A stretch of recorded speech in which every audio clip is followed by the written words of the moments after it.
At the moment, the taxation of AI, robotics, and other autonomous vehicle companies is similar to that of any business. They pay federal and state and corporate income taxes, along with payroll taxes for employees and ordinary sales and property taxes where it's applicable.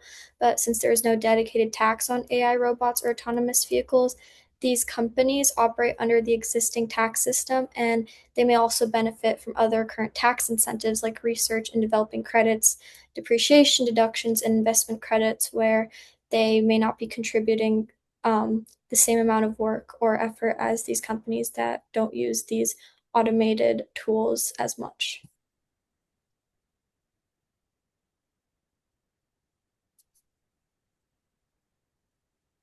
So, although AI adoption is growing rapidly across industries, there is currently no separate AI tax in the United States.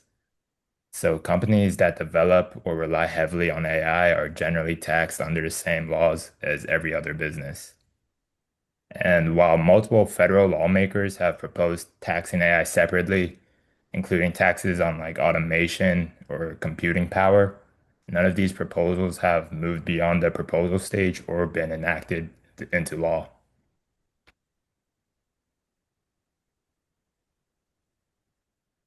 All right.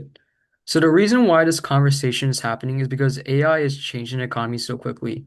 It's being used in industries like healthcare, manufacturing, transportation, and technology, and in some cases, it's replacing or changing jobs.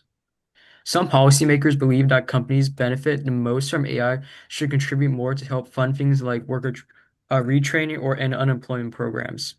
And another issue is that AI data centers use a huge amount of electricity, and as autonomous vehicles become more common, states could also lose gas tax revenue that can help pay for roads.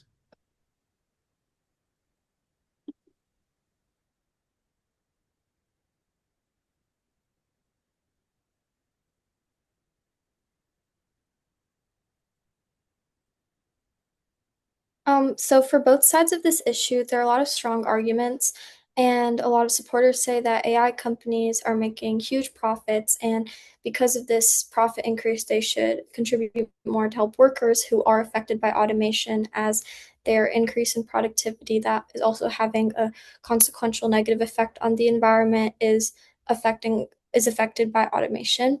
And Senator Elizabeth Warren, for example, has proposed taxing the electricity used by large AI data centers and using that money in turn for healthcare, unemployment insurance, and worker retraining so that those funds are still taken back and allocated where needed, where AI is taking away from.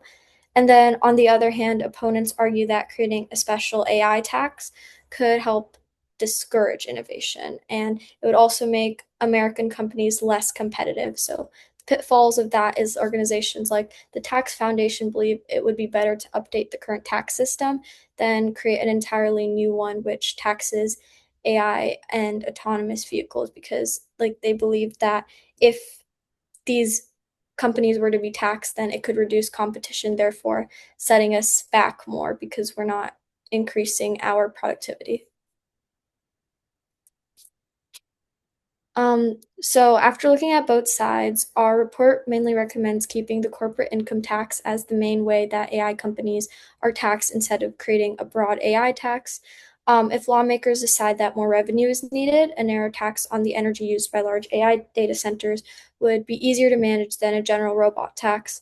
We also recommend expanding worker retraining programs and preparing for the decline in gas tax by moving towards options like vehicle mile traveled fees or congestion pricing. Finally, if an AI tax is ever adopted, it should have clear definitions and apply fairly across similar industries, especially to keep things neutral and maintain that, I guess, fairness. All right. Thank you, and we'll take any questions.